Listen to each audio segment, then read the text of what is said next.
Craft on Musical Composition by Paul Hindemith. P00K1, 4th edition. Theoretical part. English translation by Arthur Mendel. Price. Associated. Music Publishers, Incorporated, New York. Schott and Company, Limited, London. I copyright, 1937, by Associated Music Publishers, Incorporated. Translation copyright, 1942, by Associated Music Publishers, Incorporated. Revised edition copyright, 1945, by Associated Music Publishers, Incorporated. Printed in U.S.A. Chapter.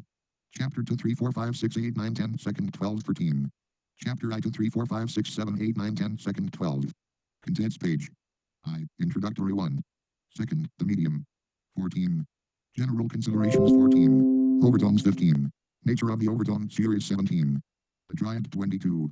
Paths to scale formation 24. Tempered tuning 28. Earlier attempts at scale formation 29. New proposal 32. The seventh overtone 37. Derivation of the remaining tones bullet 39. The comma 44. Perspective 46. A forward glance slow. Third, the nature of the building's tones 53. Series 153. Combination tones 57. Inversion 64. Interval roots bullet 68. The minor triad 74. Seconds and sevenths, the tritone 79. Significance of the intervals bullet 84. The harmonic and melodic value of the intervals 87. The conventional theory of harmony 90. Chord analysis 94. Subdivision of the chord groups 101. The value of chords 106 left square bracket D1 chapter 4th, harmony 0. Movement in chord successions 0. The two-voice framework bullet page 109 113 3 harmonic fluctuations 0 115 4 movement in chord connection expressed in root progressions 0 121 5 progressions involving tritone chords 0 126 6 family relationship the construction of tonal spheres 132 7 the cadence 138 8 larger harmonic relations degree progression 9 modulation bullet 10 atonality and polytonality. Second practical application 12 non-chord tones. Chapter B, Melody 0. Theory of melody. Chordal association 3 melody degree progression 4 seconds bullet 5 steps log version 6 conclusion.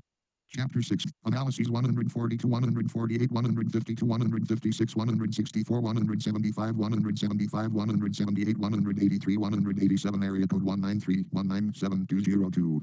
Ray, Gregorian melody, melodic analysis 0 203 to the Om D Major, Galad second Mestavis, complete.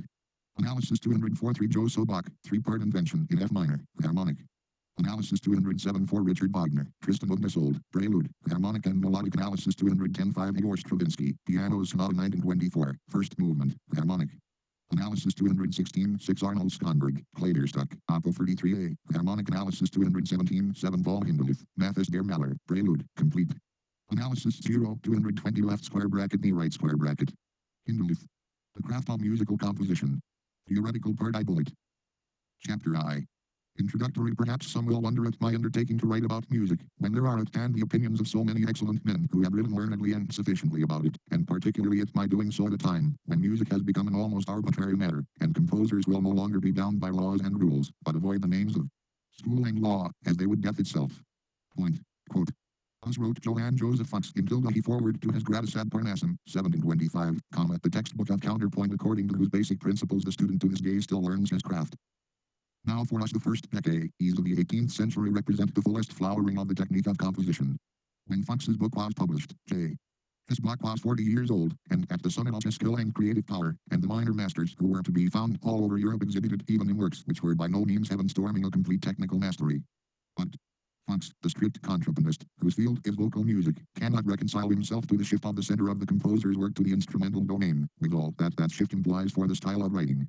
The step from the noble but narrowly limited art of writing for voices, in which instruments must always play a secondary role, toward freer and livelier tone progressions. Point Shira under Jortasis Nanhali, C. Dol M. Top Prostatus Amorum Virorum Extant Nanunga, Keep the Offusic Perquem Doc C. And Abundandros Ripsurant, Grahigo it Hox Scribendi Genus Meconchularum, Hoc Ma, /:9 Tempor, Quo, J /1 Usict. Here arbitrary affected, composilors nullus per acceptus, nullus institutus obstringi volens, lebum, ax culs nomen ad mortis inster exorskent, middle dot. Left square bracket I right square bracket such as naturally occur to the gifted instrumentalist, appears to him not as the beginning of a path into a new land, but as a descent which must be halted. How in both word and deed he opposed what he considered the barbarization of music may be seen both in his compositions and with explicit reference to the master of the purest and most perfect style of writing, Palestrin in the Gratis. Perhaps the craft of composition would really have fallen into decline if a genius like Bach had not thought his way through to the highest and most complete mastery of his material, and if Fox's Gratis had not put a brake upon caprice and exaggeration, and set up a standard of excellence in writing. For this was the first real textbook of composition in a time which had known on the one hand only the passing on from master to pupil of specific devices and tricks of the trade, or, in the other, deep-searching theoretical works that were of little help in learning the practical art of composition.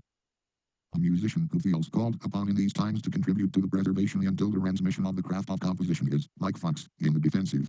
He is, in fact, even more so than Fox, for in no other field of artistic activity has a period of overdevelopment of materials and of their application been followed by such confusion as reigns in this one. They are constantly brought face to face with this confusion by a manner of writing which puts tones together according to no system, except that tick point dictated by pure whim, or that into which facile and misleading fingers draw the writer, as they glide over the keys. Now something that cannot be understood by the analysis of a musician, making every conceivable allowance for individual characteristics, cannot possibly be more convincing to the naive listener. In Die Meistersinger one reads, it is true that the composer must make his own rules and then follow them. But this privilege is granted only to a master one, moreover, who knows, or at least feels, the basis of his work, provided by nature.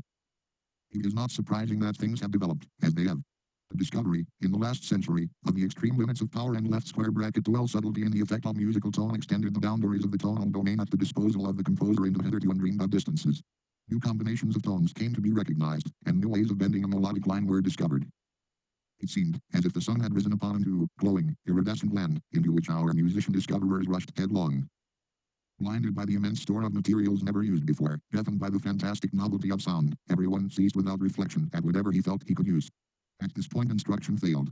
Either it fell into the same frenzy as practice, and devoted itself to flimsy speculation, instead of adapting its systems of teaching to the new material, or it lapsed into inactivity, and what had never been a very strong urge towards novelty turned into a barren clinging to the past. Confidence in inherited methods vanished. They seemed barely adequate now to guide the beginner's first steps. Hover wished to make any progress, gave himself unreservedly to the who neither helped nor hindered by theoretical instruction, which had simply become inadequate to the occasion. 2. A considerable portion of the responsibility for the failure of instruction belongs to the instructors themselves. Is it not strange that, since Bach hardly any of the great composers have been outstanding teachers, one would expect every musician to have the desire to pass on to others what he had labored to acquire himself. Yet in the last century the teaching of composition was looked on as drudgery, as an obstacle in the way of creative activity.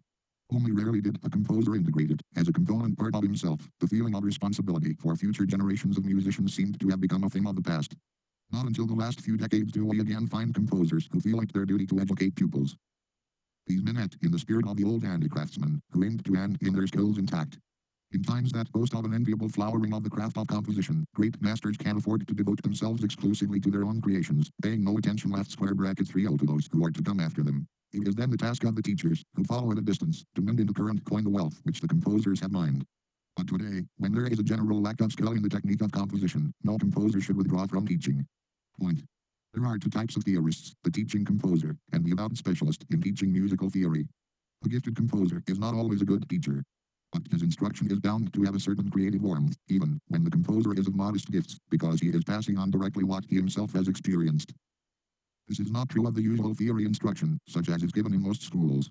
The specialist who gives such instruction without himself being gifted for composition is in a difficult position. In the painful early stages of trying to bring dry series of figured bases and sets of rules to life, he cannot fall back upon his own creative activity. Thus he is likely to turn this most interesting of fields, which lies directly adjacent to that of free composition itself, into a morass of disappointment, instead of exploiting the many stimuli it offers for the better understanding of past and present styles of composition. Not every theory teacher can reach that high state of knowledge and ability attained by the teachers and textbook writers of the last century, for they owed the richness of their harvest to the fact that composers had left the field of instruction to them. But he can at least prevent the theory lesson from becoming what students too often consider it, a boring, incomprehensible, and useless burden. And is it really any more than that, when it consists in handing out music in the form of dead chord progressions and monotonous, meaningless melodic lines? The teacher must not base his instruction simply in the rules of textbooks. He must continually refresh and complete his knowledge from the practice of singing and playing. What he teaches must have been developed out of his own exercises in writing. For it is his task not only to teach the pupil a correct technique, but also to help him obtain a comprehensive musical education, seeing to it that his work in the practical fields is supplemented by an intelligent understanding of the theoretical side. It is up to him to pass left square bracket 4L in the most personal and most painfully arrived at secrets of the great composers, so that he may call forth in the student at least a small reflection of their light. At the same time, he must exercise a guiding and calming influence on the young musician who is in the throes of experiment. He must steer him between the soul of blind worship of the past and the Charybdis of idolatry of the present. Anyone who follows this profession for the sole purpose of earning his living is just as unworthy of it as is the, fortunately not the common, composer who submits unwillingly to what he considers the slavery of teaching and poisons the student with his inevitable musical bad temper. One thing that makes instruction in this field more difficult is the unfortunate fact of its division into two separate parts. Of course, the material must be presented to the student in easily graspable form. Exercises for the development of melodic invention must alternate with those for the acquisition of a cogent harmonic style, just as the student of an instrumental technique employs both finger exercises and pieces for performance in learning to master his instrument. But complete separation of the harmonic material, followed after a whole year of work by melodic studies which are themselves insufficient, is as thoroughly wrong as would be a method of skating in which one had to practice exercises for working each leg separately before one learned to move on the ice. In Fox's time, it was possible to get along with the material he worked out. But when the technique of composition developed further, particularly on the harmonic side, the teaching of harmonic phenomena and their treatment was set off in a separate field known as harmony. This took place about the beginning of the 19th century, although it was based upon much research of earlier times. In this procedure, a new progress in composition seemed to have found the educational method appropriate to it. But that method soon turned out to be inadequate, and after barely 100 years of an apparently brilliant existence, the fabric, which from the beginning has needed patch after patch, is now worn threadbare. In the other hand, the Fox system has lasted 200 years, and is still passed on from teacher to student almost in its original form left square bracket 5 a grotesque state of affairs when one realizes that the practice of composition has long since forsaken the basis of this system. This fabric was never patched, it was made of more durable stuff. In fact, the stuff was so durable that it might well have been ripped out and worked over again. But no successors came to adapt its basic principles to new needs. Some were for greater strictness, and stripped Fox of an ornament here and there, others added new spangles to the old garment. But the truth is that no matter what is done to make it more presentable, it no longer fits our needs, and the want of something more suited to our own problems has long been felt.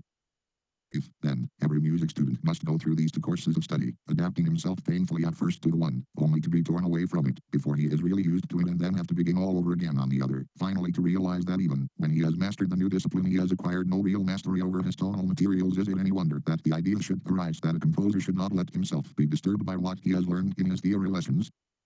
It is in the nature of such a teaching procedure that, in the case of an unusually gifted student, there comes a day when the teacher can no longer follow the activities of his pupil. He does not understand what the student is aiming at, although in technical matters there can be no secrets, and, as it's touchingly described in many biographies, he lets him depart with his blessing, since there is nothing more he can teach him. Unfortunately for the teacher, in most cases the pupil comes to this conclusion in his own account, and does not wait to be dismissed. 3. Because of the situation described above, it is a particularly difficult task today to give a student instruction in composition. One teacher sticks close to what he has had handed down to him. For him what Riemann or Prout said is iron-bound law. His pupil learns the old styles of writing. He can modulate, write counterpoint almost in a suite, from the first species to the florid fifth, and con left square bracket 6-1 struct fugues to order, made according to the textbook rules, and containing anything but music. If the precocious student seeks to know more, mentioning that in the music he plays and hears there is more to be discovered, he is hushed up, or given excuses, false explanations, or denials, or the teacher becomes angry, or relations between pupil and teacher are broken off altogether. Or, in the other hand, the teacher may let the pupil flounder around in a field in which both are lost. But none of these ways brings the pupil any nearer to his goal. Among the younger teachers who have themselves experienced the impact of the new music in their own work, and now wish to spare the pupil the things that once caused them pain, anger, and disappointment, without arming them for later struggles, many allow the pupil considerable freedom from the start. But freedom is a bad thing at the beginning, since it does not provide the student with the necessary support. A conscientious teacher, who can hardly justify to himself the process of continuing to dispense outworn materials, is in a perpetual state of uncertainty, since no usable new method is at his disposal. How, in particular, shall he treat the more advanced student? He can settle technical problems with him only by relying on nothing more substantial than his taste, citing his own opinion and that of other honest seekers, and exploring the situation with the student. None of these solutions will do except the last, and this can be fruitful only if the teacher and pupil are sympathetically attuned, and both have exceptional gifts. But no till the system of instruction can be based on such a happy combination of circumstances. If confusion in the technique of composition is not to increase and spread, if the conflicting results of an outworn system of instruction are not to bring disaster in the wake of uncertainty, a new and firm foundation must be constructed. 4. I propose to attempt the construction of such a foundation. I am not animated by any desire to freeze into permanent shape what I left square bracket 7-1 have been teaching for years, either to get it out of my system or to be rid of the burden of continually improvising new forms of the material which I have often handed out. Anyone who has 4 years taught students who wish to know why the masters are free to do what is denied to them, why one theme is good and another poor, while harmonic progressions may be satisfactory or irritating, why sense and order must prevail even in the wildest turmoil of sounds, and why such order cannot be arrived at with the traditional tools. Anyone who has not sidestepped this unending struggle with the why of things, and, at the risk of laying himself bare before his pupils, has taken each new question as a stimulus to deeper and more searching study. Anyone who has faced these issues, I say, will understand why I feel called upon to devote to the writing of a theoretical work the time and trouble which I would rather spend in composing living music. I have experienced the needs of the teacher as well as the strivings of the composer. I have lived through the transition from conservative training to a new freedom perhaps more intensely than anyone else. A new land had to be explored if it was to be conquered, and everyone who took part in this process knows that it was not without danger. The path to knowledge was neither straight nor smooth. Yet today I feel that a new domain lies clearly spread out before our eyes, that we have penetrated the secrets of its organization. This was not accomplished by the stubbornness of those who simply put up a pretense of strength by persisting in their accustomed disorder, or by those who were so self-righteous that they never experienced temptation. Anyone who is familiar with the development of music after the First World War will find step by step in these pages, which are intended to afford entrance to the newly won territory, traces of struggle with external circumstances as well as of that inner strife whose aim is the perfection of one's own work. But even a wider circle of readers will understand, at this first stopping place in the road to complete clarification of both contemplation and action, that an attempt to explain the music of the present day had to be undertaken, if only to satisfy a personal need to pass on to new LAL learners what had been acquired by learning, and to shorten for them the paths which until now have been inevitably roundabout. I address myself above all to the teacher. True, I cannot, as is understandable in the case of a composer whose theorizing is only incidental and enforced, offer him a book of rules, polished down to the last detail, in which he can simply assign to his pupils 3 pages per lesson. Perfection cannot be attained at the outset of an innovation such as the present one, and the comprehensive working out of the material presented here will require the efforts and the experience of many musicians. The teacher will find in this book basic principles of composition, derived from the natural characteristics of tones, and consequently valid for all periods. To the harmony and counterpoint he has already learned which have been purely studies in the history of style, the one based on the vocal style of the 16th and 17th centuries, the other in the instrumental style of the 18th. He must now add a new technique, which, proceeding from the firm foundation of the laws of nature, will enable him to make expeditions into domains of composition which have not hitherto been open to orderly penetration. To the composer, as well as the teacher, the book offers new perspectives in his materials, and makes clear that for a well-intentioned but arbitrary arrangement of sounds he must substitute an order which only to the uninitiated will seem a restriction of the creative process. In reality, wisely and sensibly directed work will result in greater variety than a profusion of overseasoned or oversweet progressions, the formula for which is soon transparent and thus available even to those who have no inner musical vocation. The reader who lightly turns these pages in the hope of a stimulating general discussion will not be well rewarded. He will find the subject matter remote and dry, the more so, as he is used to meeting the materials of music in living and flowering form, rather than on the dissecting table.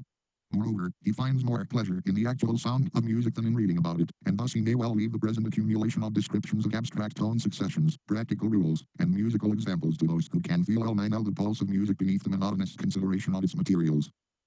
Those industrious ones, too, who think that by memorizing and working hard at rules and precepts they will come by a recipe for producing convincing music had better give up the search. Finally, this book would represent a disappointment to the beginner who expected to find in it a reliable guide for self-instruction. It presupposes a considerable body of knowledge, and will therefore be valuable only to those who are already somewhat familiar with the technique of composition. In the present theoretical part of this work, the underlying principles of the new theory are first established and then developed. I have limited myself to what is really new, and to that older material to which I give a new interpretation. Such elements of older theories as have remained intact throughout all periods and styles, because they are independent of period and style, I have left untouched, except where it has been more convenient to rename or reclassify them. Nothing is said here about those things which remain unchanged, or about the actual writing of music, with its rules for voice leading, spacing, and so on. Book 2nd, devoted to actual writing into parts, contains all this material, both old and new, presented in pedagogic order. In Fox's foreword, the following additional passage occurs: "The practice of medicine is intended for the sick, not for the well, although my work does not aim, and I do not lay claim to the power, to control the current of a gushing stream that has overflowed its banks, or to reconvert composers from their heretical way of writing. For aught I care, everyone may follow his own fancy." But despite Fox's modest estimate of his powers, he actually did do away with heresy. His gushing stream seems to us, compared / egretantibus enim, ac non bon volevetim gaudentibus medicina perifer. Quamquam labor mus non eo tendit, me tandem mihi rebor serato, ut quasi torrenti extra limits precipitandum erandi cunum in adire, compositores orfudios and scelsus scribendi perisi adrisul sentium remoter me posse confidum. Per me licit coic seque suum concilium. Left square bracket I, 0, J, with the torrential flood of today, a mere overflowing mountain brook. Perhaps a single man's strength will not suffice today to dam the flood. Perhaps what he attempts will not even be understood, much less valued. Yet the success of Fox's work shall be a good omen for mine. 5. The reader who thinks that the views here expressed amount to a deification of materials, an undue exaggeration of the importance of mere craft, should remember that there was once a time when he had to absorb the rules of harmony, which, despite the limitations of the chordal material dealt with, were numerous enough. There is no denying the fact that to learn a new system takes time and trouble. But if one gains both a wider outlook and a more complete mastery, it is worth it. Technical skill can never be great enough. No one is too able or too accomplished to learn more than he knows. Technique must be learned. As a child learns to move his limbs, what was difficult at first must become easy. It must be at one's instantaneous disposal. It must function so perfectly that its action is no longer noticed. It must sink to the level of subconscious activity. Although the creative process in its highest stages may always remain hidden from human comprehension, as may the mysterious source of artistic work in general, yet the dividing point between conscious and unconscious work can be raised to an extraordinary degree. If this were not true, everyone in whom this point lies at a very low level could assert that he is creating the greatest works of art. There would be no difference between Beethoven and any other composer, who had with difficulty achieved a mere quarter, say, of the height of artistic achievement that men may attain, and knew nothing of the other. 3/4 that still lay above him. Such a little man would not care to speak of technical matters, but would instead refer to his impulse, his feeling, his heart, which had prescribed the way for him. But must not this impulse be tiny and this feeling negligible, if they can express themselves with so little knowledge? Is not an immense mastery of the medium needed to left square bracket second J translate into tones what the heart dictates? Can the inner vision of the music that the composer has glimpsed make itself at all clear to another, if the resistance of the tones and the refractoriness of tonal progressions is continually coming between the impulse and its expression in sound? The road from the head to the hand is a long one, while one is still conscious of it. The man who does not so control his hand as to maintain it in unbroken contact with his thought does not know what composition is. Nor does he whose well-routined hand runs along without any impulse or feeling behind it. The goal must always be such mastery that technique does not obtrude itself, and a free path is prepared for thought and feeling. The man to whom the tones are a necessary evil with which he must wrestle, or who sees in them a perfectly tractable medium in which he can express himself without any restraint, or who climbs up on them as in a ladder, or wallows in them as in a bog, such a man is simply adding to the infinity of pieces that are written every year without moving a human ear or spirit. The initiated know that most of the music that is produced every day represents everything except the composer, memory, cheap compilation, mental indolence, habit, imitation, and above all the obstinacy of the tones themselves. Our principal task is to overcome the latter. To do this we need precise knowledge of the tones and of the forces that reside in them, free from aesthetic dogma and stylistic exercises such as have characterized previous methods of instruction, but leading the composer rather according to natural laws and technical experience. In this attitude toward the technical side of composition I am in agreement with views which were held long before the classic masters. We find such views in early antiquity, and far-sighted composers of the Middle Ages and of modern times hold firmly to them and pass them on. What did tonal materials mean to the ancients? Intervals spoke to them of the first days of the creation of the world, mysterious, as number, of the same stuff, as the basic concepts of time and space, the very dimensions of the audible as of the visible world, building stones of the universe, which, in their minds, was constructed in the same proportions as the overtone, say left square bracket 12J rise, so that measure, music, and the cosmos inseparably merged. And the art of composition itself? To pious musicians it was a means of praising God, and of enabling the community of listeners to take part in that praise. That the work has been created to the glory of the highest being, of whose support it is thus assured, we can feel in the music of many composers, above all, in that of Bach, whose G Saiva in his scores was for him no empty formula. We cannot conjure up past times, although every man must come to some agreement with himself about the basis of his work. But that our consideration of tonal materials and its application by all who may concern themselves with it may catch a kindling spark from the spirit of the old masters is the hope from which this work springs. Left square bracket 13J chapter 2nd. The medium. General considerations. If we were to ask an intelligent musician, who knew his métier and who had a certain theoretical knowledge, what tones he would choose from among the audible range, what series he would consider the most natural, the simplest, and the most practical raw material for composition, he would undoubtedly reply after a moment's thought that we must mean a scale, for without a scale no ordered music would be conceivable. He would be thinking of